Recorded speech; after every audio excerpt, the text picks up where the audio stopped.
ಆತ್ಮೀಯ SLC ವಿದ್ಯಾರ್ಥಿಗಳೇ, ತಮಗೀಗಾಗಲೇ ತಿಳಿದಿರುವಂತೆ 2024-25ನೇ ಸಾಲಿನ SLC ವಾರ್ಷಿಕ ಪರೀಕ್ಷೆಗಳು ಮಾರ್ಚ್ 21ರಿಂದ ಏಪ್ರಿಲ್ 4ರವರೆಗೆ ಮುಕ್ತಾಯಗೊಂಡಿದ್ದು, ಈಗ ಅವುಗಳ ಒಂದು ಮೌಲ್ಯಮಾಪನ ಪ್ರಕ್ರಿಯೆ ಪ್ರಾರಂಭವಾಗಿದೆ.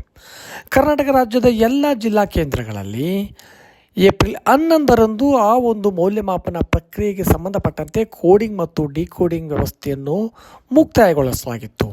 ಇನ್ನೇನು 3 ದಿನಗಳ ನಂತರ ಅಂದರೆ ಏಪ್ರಿಲ್ 15ರಿಂದ ಒಂದು ಮೌಲ್ಯಮಾಪನ ಪ್ರಕ್ರಿಯೆ ಪ್ರಾರಂಭವಾಗುತ್ತಿತ್ತು. ಅಷ್ಟರಲ್ಲಿ ಕರ್ನಾಟಕ ಶಾಲಾ ಶಿಕ್ಷಣ ಮತ್ತು ಮೌಲ್ಯ ನಿರ್ಣಯ ಮಂಡಳಿಯವರು ಶಿವಮೊಗ್ಗ ಮತ್ತು ಮಂಡ್ಯದಲ್ಲಿ ನಡೆಯತಕ್ಕಂಥ ಮೌಲ್ಯಮಾಪನ ಪ್ರಕ್ರಿಯೆಗಳನ್ನು ಮುಂದೂಡಿದ್ದಾರೆ.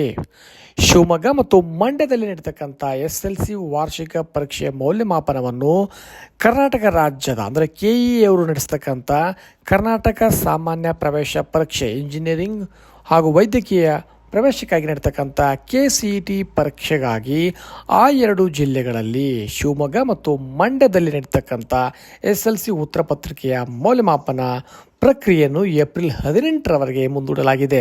ಹಾಗಾಗಿ ಆ 2 ಜಿಲ್ಲೆಗಳಲ್ಲಿ ಏಪ್ರಿಲ್ 18ರಿಂದ ಮೌಲ್ಯಮಾಪನ ಪ್ರಕ್ರಿಯೆ ಪ್ರಾರಂಭವಾಗುತ್ತದೆ. ಹಾಗಾಗಿ SLC ಫಲಿತಾಂಶದಲ್ಲಿ ಒಂದು ದಿನಾಂಕವನ್ನು ನಿಗದಿಪಡಿಸಬೇಕಾದರೆ ಇನ್ನೂ ಕೆಲವು ದಿನಗಳ ಮುಂದೂಡ್ತಕ್ಕಂಥ ಸಂಭವ ಇದೆ. ಹಾಗಾಗಿ ವಿದ್ಯಾರ್ಥಿಗಳೇ, ಫಲಿತಾಂಶಕ್ಕಾಗಿ ವಿಳಂಬವಾಗ್ತಕ್ಕಂಥ ಸಾಧ್ಯತೆ ಇದೆ.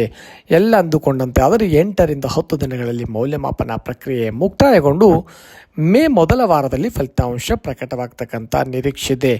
ಒಂದೊಮ್ಮೆ ಆ 2 ಜಿಲ್ಲೆಗಳಲ್ಲಿ 15ರಿಂದಲೇ ಮೌಲ್ಯಮಾಪನ ನಡೆದಿದ್ದೇ ಆದರೆ ಏಪ್ರಿಲ್ ಅಂತ್ಯ ಅಥವಾ ಮೇ 1ನೇ ತಾರೀಕು ಫಲಿತಾಂಶ ಬರ್ತಕ್ಕಂಥ ಸಾಧ್ಯತೆ ಇತ್ತು. ಆ ಹಿನ್ನೆಲೆಯಲ್ಲಿ ಈಗ ಫಲಿತಾಂಶ ವಿಳಂಬವಾಗ್ತಕ್ಕಂಥದ್ದು ಸಾಧ್ಯತೆ ಇದೆ ಎಂದು ತಿಳಿದು ಬಂದಿದೆ.